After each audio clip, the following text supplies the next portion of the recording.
Bah. Ayos ah. Ay, sir. Ayos na ka. Galing mag-dribble pero Oo, sa sir. rotation, wala. Grabe naman, sir. Nakakasagot naman ako sa'yo. Kahit pa minsan, sir. Ayaw pumasok sa klasiko. Puro ka basketball. Ayaw mo mag-aral. Ano kasi, hindi, kanina lang naman, sir. Sumat kasi yung bilal chan ko. Bukas, may exam tayo. Mag-review ka. Ha? Oo, sir. Nakapag-review ka na ba? Oo, nakapag-review na. Oo, sir. Sige, dito na ako. Mag-copy pa ka ng grades eh. Ay, sir.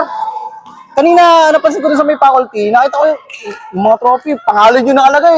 Nahihirapa kayo dati dito sa Dati yan ang ano, Oh, high school napansin ko, ako. sir, ang dami yung mga medal tsaka trophy eh. May challenge ako sa inyo, sir. Di ba ang exam natin 1 to 50 lang? 1 to 50, bukas. Sir, bigyan nyo na ako ng 1 to 150. 1 to 150 kayo mo yun? Oo, kaya sir, basta i-shoot nyo lang yung bola. Pero, pag hindi nyo na-shoot, exempted ako hanggang 4th grading. Pag hindi ka na-shoot. Oo. Pero sir. pag na-shoot ka to, 1 to 50 ang sa'yo. Oh, 1 to 50 yan, sir. Sigurado ka, minamalik mo ako. Tira mo, Alam tira mo, mo. varsity ako ng kabataan ko eh. Uy, pasok. Sir, sir, sang chapter nga ulit tayo? Saan nga yung exam natin bukas?